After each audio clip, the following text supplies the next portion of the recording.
ಹೊಸನಗರ ವಿಧಾನಸಭಾ ಕ್ಷೇತ್ರ ಮರುಸ್ಥಾಪನೆಗೆ ಬೃಹತ್ ಹೋರಾಟ ನಡೆದಿದೆ. ಕ್ಷೇತ್ರ ಮರುಸ್ಥಾಪನೆಗೆ 2 ದಿನ ಹೊಸನಗರದಿಂದ ಪಾದಯಾತ್ರೆ ನಡೆದಿದ್ದು, ರಿಪ್ಪನ್ಪೇಟೆಯಲ್ಲಿ ಪಾದಯಾತ್ರೆಯ ಸಮಾರೋಪ ಸಮಾರಂಭ ನಡೆದಿದೆ. ಈ ಹೋರಾಟಕ್ಕೆ ಮಲೆನಾಡಿನ ಎಲ್ಲ ರಾಜಕೀಯ ನಾಯಕರು ಪಕ್ಷಭೇದ ಮರೆತು ಒಟ್ಟಾಗಿ ಇಳಿದಿದ್ದು, ಹೋರಾಟಕ್ಕೆ ಇನ್ನಷ್ಟು ಬಲ ನೀಡಿದೆ. ಪಾದಯಾತ್ರೆಯಲ್ಲಿ ಮೂಲಗದ್ದೆ ಮಠದ ಶ್ರೀ ಅಭಿನವ ಚನ್ನಬಸಪ್ಪ ಶ್ರೀಗಳು, ಮುಸ್ಲಿಂ ಧರ್ಮಗುರು ಮುನೀರ್ ಸಖಾಫಿ ಸೇರಿ ಅನೇಕ ಸಂಘ ಸಂಸ್ಥೆಗಳು ಪಾಲ್ಗೊಂಡಿದ್ದವು. ಇನ್ನು ಹೋರಾಟಕ್ಕೆ ಸಾರ್ವಜನಿಕರಿಂದಲೂ ಉತ್ತಮ ಪ್ರತಿಕ್ರಿಯೆ ನೀಡಿದ್ದು, ಮಲೆನಾಡಿನ ರಾಜಕಾರಣಿಗಳು ಜಿಲ್ಲಾಧಿಕಾರಿ ಗುರುದತ್ತ ಹೆಗಡೆ ಅವರಿಗೆ ಮನವಿ ಪತ್ರ ಸಲ್ಲಿಸುವ ಮೂಲಕ ವಿಧಾನಸಭಾ ಕ್ಷೇತ್ರ ಮರುಸ್ಥಾಪನೆಗೆ ಶ್ರಮಿಸುವಂತೆ ಆಗ್ರಹಿಸಿದ್ದಾರೆ.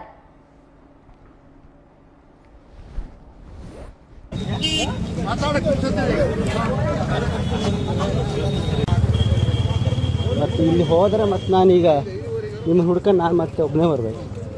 ಏನು ಹುಡ್ಕೊಂಡು? ಪಾದಯಾತ್ರೆ ಹುಡ್ಕೊಂಡು.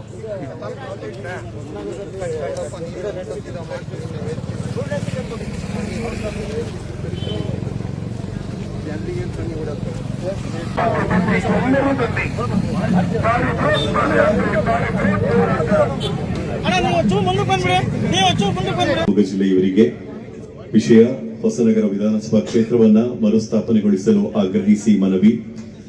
ಮೇಲ್ಕಂಡ ವಿಷಯಕ್ಕೆ ಸಂಬಂಧಿಸಿದಂತೆ ಶಿವಮೊಗ್ಗ ಜಿಲ್ಲೆಯ ಹೊಸನಗರ ವಿಧಾನಸಭಾ ಕ್ಷೇತ್ರವು ಈ ಹಿಂದೆ ಹೊಸನಗರದಲ್ಲಿ ಅಸ್ತಿತ್ವದಲ್ಲಿತ್ತು.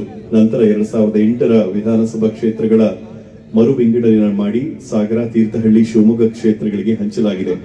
ಜನಸಂಖ್ಯೆಯ ಆಧಾರದ ಮೇಲೆ ಕ್ಷೇತ್ರ ವಿಂಗಡಣೆ ಮಾಡಿದ ಪರಿಣಾಮ ಕ್ಷೇತ್ರ ಸಂಕಷ್ಟವನ್ನ ಕಾಣುವಂತಾಯಿತು.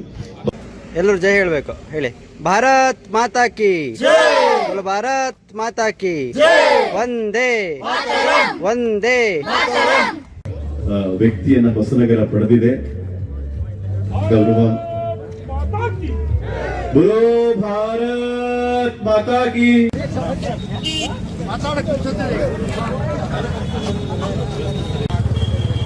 ಎಲ್ಲ ಸ್ವಾಮೀಜಿಗಳ ಚರಣಕಮಲಗಳಿಗೆ ನಮಸ್ಕರಿಸುತ್ತಾ, ಇಲ್ಲಿರ್ತಕ್ಕಂಥ ಎಲ್ಲ ಧುರೀಣರಿಗೆ ನಮಸ್ಕಾರಗಳನ್ನು ಹೇಳುತ್ತಾ, ಹಾಗೂ ಸೇರಿರ್ತಕ್ಕಂಥ ಎಲ್ಲ ಸಾರ್ವಜನಿಕರು ಮತ್ತೆ ಮಾಧ್ಯಮ ಮಿತ್ರದವರಿಗೆ ನನ್ನ ನಮಸ್ಕಾರಗಳು.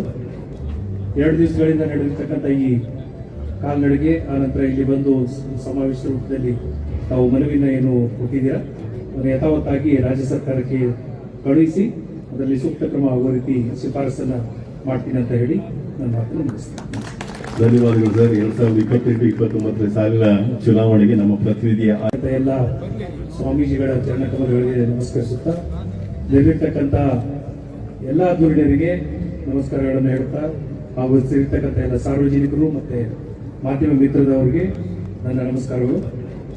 2 ದಿವಸಗಳಿಂದ ನಡೆದಿರ್ತಕ್ಕಂಥ ಈ ಕಾಲ್ನಡಿಗೆ, ಆನಂತರ ಇಲ್ಲಿ ಬಂದು ಸಮಾವೇಶ ರೂಪದಲ್ಲಿ ತಾವು ಮನವಿನ ಏನು ಕೊಟ್ಟಿದ್ದೀರಾ, ಅದನ್ನು ಯಥಾವತ್ತಾಗಿ ರಾಜ್ಯ ಸರ್ಕಾರಕ್ಕೆ ಕಳುಹಿಸಿ ಅದರಲ್ಲಿ ಸೂಕ್ತ ಕ್ರಮ ಆಗುವ ರೀತಿ